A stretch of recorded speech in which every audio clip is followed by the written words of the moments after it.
início da semana, o Ver Mais falou de violência doméstica. Tem muita gente tomando coragem e denunciando esse tipo de agressão. Uma dessas pessoas foi a modelo e atriz Luísa Brunet.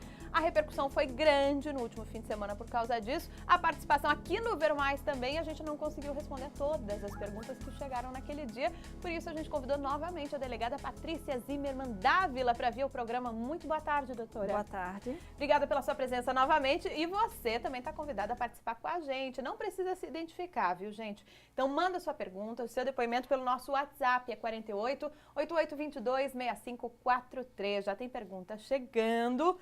Doutora, vou fazer essa pergunta aqui que já chegou do Ricardo.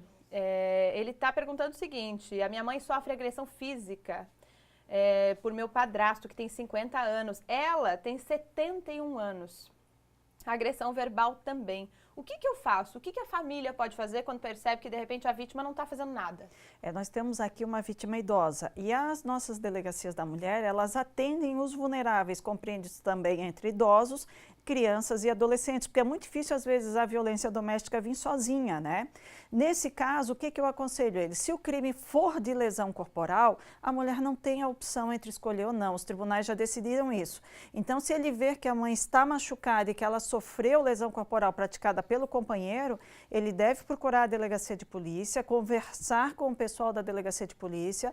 Nós temos psicólogos nas unidades especializadas que podem fazer essa intervenção com essa mulher, porque nessa idade qualquer queda pode gerar um trauma de crânio ou uma fratura de fêmur, que é muito comum em idoso, e aí uma série de outras consequências que podem levar à morte. Então, o risco da mulher idosa, ele é muito grande. Doutora, no caso de a vítima não ser idosa, o procedimento é parecido? É o mesmo. Os filhos podem fazer alguma coisa? Podem procurar a delegacia de polícia, ou se não quiser se identificar, nós temos o 181, que é o Disque Denúncia da Polícia Civil. Também na nossa delegacia eletrônica, nós temos o espaço para as denúncias anônimas, ou pode ligar para o Disque 180, que é o Disque Violência contra a Mulher. Muito bem. Tem muita gente que diz que é difícil. Por exemplo, a partir daí a polícia iria agir como? Iria até a casa dessa vítima. O que acontece se ela nega? Porque muitas vezes a mulher... em geral, é a mulher a vítima, por isso que a gente fala mulher, né? Mas, em geral, a mulher quer proteger porque tem uma relação afetiva com aquele homem, né? E é o grande desafio, porque os crimes que nós investigamos, há uma relação de afeto, há uma relação de amor entre quem sofre e quem pratica a violência. Por isso que entra o diferencial do trabalho do psicólogo. Em algumas unidades, quando nós trabalhamos com a denúncia anônima, o psicólogo sai com a equipe de agentes de polícia e faz a intervenção em loco.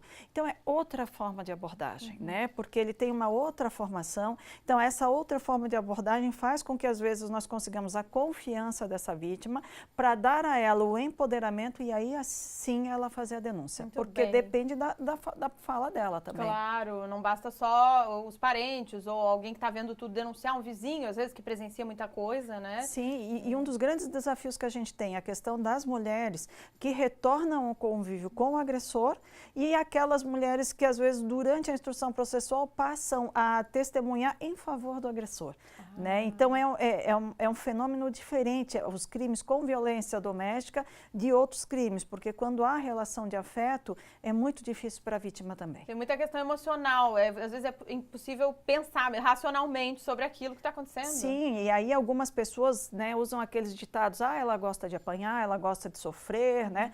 Não, não é isso. Isso é um fenômeno que ocorre em função da relação de amor que existe entre agressor e vítima, faz com que, num primeiro momento, ela denuncie, e algumas voltam atrás. Por isso que a gente defende o trabalho da equipe multidisciplinar do CREAS com assistentes sociais e com psicólogos, para que essa mulher, ela realmente tenha a concepção de que isso é errado e que a vida dela tem que ser livre dessa violência. Muito bem. Doutora, como é que a escola, essa é uma outra pergunta, como é que a escola deve agir quando a criança relata uma agressão, seja contra ela ou contra a mãe? Quem enviou essa pergunta para a gente foi uma professora de Santo Amaro da Imperatriz, provavelmente deve estar passando por esse dilema lá na escola, né? O que a gente orienta, né? Algumas escolas, alguns professores fazem um contato direto com o Conselho Tutelar e o Conselho Tutelar, quando a criança for vítima, faz o encaminhamento dessa criança até a delegacia, né? Outras escolas, eles às vezes utilizam na questão do próprio Disque 100, né? O Disque 180 ou a denúncia anônima na delegacia de polícia, a delegacia eletrônica. Então, se essa mulher ela for professora e ela vê que a criança sofre violência, a criança apresenta daqui a pouco hematoma, umas lesões dentro de casa, o ideal é que ela chame o conselho tutelar e o conselho tutelar já faz esse caminhamento para a delegacia de polícia. Até porque nós estamos na semana estadual de enfrentamento à pedofilia e muitas crianças sofrem a violência sexual e é na escola que a gente consegue descobrir. Doutora, tem mais pergunta. Eu gostaria de saber até onde é possível, até que momento, eu acho que ele quer dizer, né? Começa a se tornar a violência. Ele diz que uma amiga apanhou do ex-marido e ele mesmo registrou um boletim de ocorrência falando o contrário, que foi ela que o agrediu. Como é que pode ser resolvido isso? É um caso bem parecido com o que aconteceu com a Luísa Brunet, né? Ela falou da agressão e aí o ex-marido foi na internet dizer que não, ele estava se defendendo de agressões dela, né? É o Renato que está perguntando, ele disse que ela ainda foi à delegacia e falaram que ela precisava apresentar provas, não somente do corpo, mas com depoimentos de vizinhos e tudo mais. Isso não está errado? O Renato está perguntando? Olha, a questão dos depoimentos de vizinhos vem a completar a prova a ser produzida. Então, a lesão corporal é um crime que deixa vestígios. Os vestígios no corpo dessa vítima vão compor a prova pericial. E aí o depoimento dela vai compor a primeira prova testemunhal. Se tiver mais alguma outra testemunha, vai reforçar a versão dela, porque todo processo crime tem contraditório. Todo acusado tem direito a se defender. Então, como ele alega que foi ela que o agrediu, a participação de um vizinho seria importante também para esclarecer essas dúvidas. Mas se não tiver, com o depoimento dela, com as lesões no corpo, numa reprodução simulada dos fatos, a gente consegue, muitas vezes, identificar quem é que está mentindo. Bom, tem uma opinião de uma telespectadora, ela não se identifica, mas ela disse, muitas vezes a mulher denuncia várias vezes a violência e ameaças e acaba acontecendo coisas piores, como a gente vê nos noticiários. Às vezes tem isso, mas o que acontece na prática, doutora, quando uma mulher realmente denuncia, às vezes tem medida protetiva, que é aquela coisa do agressor não poder se aproximar. Isso está funcionando na prática para essas mulheres que tomam coragem e resolvem denunciar? Na prática funciona, e é aquele fenômeno que eu te falei, algumas mulheres, mesmo já com medida protetiva de urgência, elas retornam ao convívio com o agressor. Então, o grande desafio nosso é a questão do empoderamento da mulher. E elas retornam muitas vezes nem por dependência econômica ou por medo de ameaça, elas retornam realmente em função da relação de afeto que ela tem. Por isso que a gente fala muito em empoderamento dessa mulher, porque só o trabalho da polícia, do Ministério Público, do Poder Judiciário na esfera criminal não vai resolver. A gente precisa trabalhar as pessoas envolvidas. Então, o que se defende? Que a equipe multidisciplinar trabalhe o agressor, que se ele romper o vínculo com aquela mulher e constituir novo, ele pode agredir a próxima companheira, a vítima, para que ela se sinta empoderada e ela se mantenha firme no propósito de dar um basta à violência, e os filhos dessa relação de casal. Por quê? Porque muitas vezes os filhos veem isso como algo normal e reproduzem na vida adulta. Então, esse trabalho nos 3 agentes da violência doméstica é o que vai fazer a diferença. Poxa, isso é realmente tão importante. A gente tem, inclusive, aqui o depoimento de uma telespectadora. Minha mãe já sofreu muita agressão, mas nunca denunciou. É importante fazer a denúncia, ela coloca, mas provavelmente ela também não se encorajou, porque provavelmente tem uma relação afetiva, né? Deve ser complicado, é difícil isso. Por isso, a importância de educar essas gerações que estão vindo, né? Claro, e o que a gente fala? Normalmente, a violência, ela começa de forma psicológica. É com a ameaça, né, com comportamento intimidativo, e ela vai evoluindo, né, até que chega na lesão corporal e, em alguns casos, termina com feminicídio. Por isso que a gente defende a intervenção já no primeiro momento, na ameaça. E é o crime que a mulher tem que representar, ou seja, ela tem que autorizar o Estado a processar o agressor e tem que se manter firme nesse propósito. Então, se há uma interferência já no início, o resultado que nós temos é muito positivo da não reincidência desse tipo de crime. Já começou a ameaçar, já denuncia. Sim, e nós temos um índice muito grande de mulheres que na audiência, porque o artigo 16 da lei prevê uma audiência em juízo. Há muitas mulheres, elas renunciam ao direito de ação em juízo após inquérito, após medida protetiva de urgência. Isso quer dizer que elas desistem? Desistem. E aí, que é só no crime de ameaça, lesão corporal não pode. Então, nós temos, às vezes, a reentrada dessa vítima nas nossas estatísticas, porque ela acaba sofrendo outra forma de violência e reingressa. Eu lembro dos últimos 2 feminicídios que eu investiguei enquanto estava na DPCAM, todas as 2 mulheres tinham sofrido ameaças anteriores e nenhuma das 2 tinha registrado a ocorrência ou procurado a delegacia. É o caso da nossa telespectadora que está falando aqui com a gente. Eu quero me separar do meu marido. Ele me ameaça dizendo que se isso acontecer, ele me mata. O que eu devo fazer? Procura a delegacia, faz o registro de ocorrência, né? move a ação penal pelo crime de ameaça, procura ajuda, a Defensoria Pública atende as vítimas, né, que precisam do trabalho da Defensoria e encaminha na vara de família a ação de separação. Ninguém merece conviver numa relação onde há esse tipo de ameaça. E a questão de, a gente fala muito, né, que a vítima tem que denunciar, mas a gente talvez tenha que falar um pouco mais sobre a questão de o homem não agredir, né? Que na verdade é a causa disso tudo, dessa situação toda. O que acontece? É uma geração toda que foi criada, pensa, claro, a gente sabe que a nossa sociedade é machista, ainda bem que isso está mudando bastante, né? Por isso que nós defendemos a discussão das questões de gêneros já nos bancos escolares na primeira fase da infância. Por quê? Porque as pessoas têm que compreender que o respeito entre os seres humanos, ele tem que existir. Então não é porque a mulher ela é mais fraca, ela vai ser objeto daquele homem e ele faz dela o que ela quer. E quando a gente fala em trabalho com o cônjuge agressor, algumas pessoas se assustam, mas vocês vão tratar o homem que bate na mulher? Eu digo, olha, a gente tem sim que entrar com terapias tanto para o homem como para a mulher. Para quê? Para que o homem compreenda que isso não pode ocorrer. E algumas intervenções, algumas experiências nesse sentido que a Polícia Civil fez na 6ª Delegacia da Capital, alguns anos atrás, o resultado foi muito bom. Bom, tem um telespectador perguntando o seguinte, e quando a gente toca nesse assunto, tem muita gente que defende o lado extremo, né? Ele está dizendo, gostaria de saber quando a mulher é quem agride o homem e se faz de vítima para ganhar vantagem. Até porque nessa entrevista, por que só o homem que agride? A gente já falou sobre isso, e não as mulheres que agridem. A gente falou sobre isso. E a lei Maria da Penha, inclusive, vale também para travestis, né? A gente sabe que se estende. Até a jurisprudência ela tem feito a evolução no que diz respeito às mulheres trans, né? Então, hoje em dia, nós temos, quando nós tivemos uma mulher trans como vítima numa relação íntima de afeto, nós temos atendidos na Delegacia da Mulher. Com relação ao homem, então, eu vou voltar àquilo que a gente falou anteriormente, processo com contraditório e ampla defesa. Existem homens que são agredidos? Existem, mas em número infinitamente menor.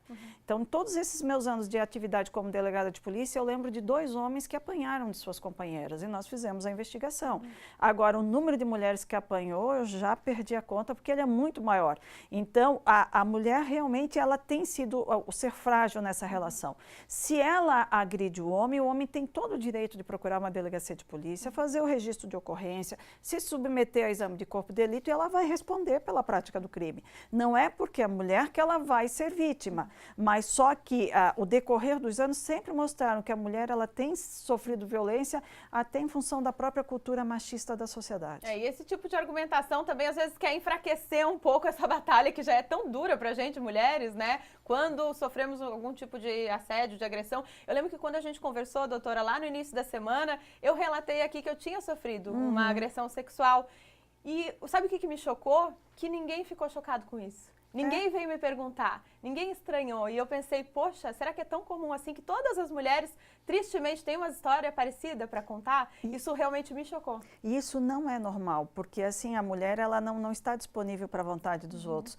Então, algumas pessoas, né, e aquilo que a gente fala, a mulher foi vítima de uma violência sexual, procuram falar da roupa que ela estava usando, do lugar que ela estava vindo, aonde, jogando a responsabilidade na vítima. Então, eu vou inverter. A minha casa, ela foi arrombada e subtraíram os objetos. A culpa é minha? Ou foi de quem entrou lá dentro e subtraiu? Então, a gente não pode inverter os papéis. Quem sofre violência é vítima, quem pratica violência é autor. Muito bem. Uma última questão, Emanuele de São José diz que tem uma amiga que sofre violência doméstica. Ela quer saber como ajudar, porque ela tem medo de denunciar. Tanto a amiga quanto ela tem medo da denúncia. Eu quero aproveitar esse gancho para perguntar para a senhora o que faz realmente uma mulher, depois de muito tempo, tomar coragem e denunciar? O que vira esse jogo? Qual é a virada? Porque a Luísa Brunet também levou um tempo, né? Depois da agressão que ela sofreu, levou pelo menos um mês para tomar coragem e tornar o caso público, né? As mulheres, elas vão num processo de saturação. Chega numa hora que ela cansa daquela violência. E aí é onde ela busca força para procurar ajuda. Delegacia da Mulher de São José é um dos referenciais positivos que nós temos no estado de bom trabalho, né? Então, o que essa amiga poderia fazer? O ideal é que ela procurasse a Delegacia da Mulher de São José. Nós temos lá 3 psicólogos, né? Estamos com 2 na ativa, um está prestando serviço fora do estado. Ela pode sentar com esses profissionais, buscar orientação, né? Nós temos sempre o cuidado de preservar a fonte de onde há a denúncia e aí a intervenção através da equipe de investigação, que pode ser composta pelo psicólogo, a gente consegue fazer a intervenção. Doutora, uma última pergunta. O meu mandou um recado que a medida protetiva acabou, em tom de ameaça ele falou isso. E agora, isso pode ocorrer? Eu quase fui morta por ele e nenhum dia ele passou na cadeia, mesmo com a prisão em flagrante. Ela mandou o nome, mas a gente vai preservar, ela é de Floripa. Bom, se ela já tem uma medida protetiva de urgência e ele começou a ameaçá-la dessa forma, o ideal é que ela faça um novo boletim de ocorrência e, nesse caso, ele pode ser preso preventivamente. Aqui, tanto a promotora, a doutora Ellen, como a juíza, a doutora Janine, elas são muito diligentes nessa área. Se ela está correndo risco, faz o boletim de ocorrência, que é encaminhado novamente para o fórum, e a juíza analisando, né, os requisitos, se ficarem comprovados, ele pode ser preso. Doutora, se uma mulher é vítima de agressão com frequência, um dia tenta se defender e chega a matar o agressor, o que pode acontecer num caso como esse? Ela vai sofrer uma investigação como qualquer pessoa. Nós temos um dispositivo no artigo 25 do Código Penal que diz que quem, usando moderadamente dos meios necessários, repele injusta agressão atual ou iminente.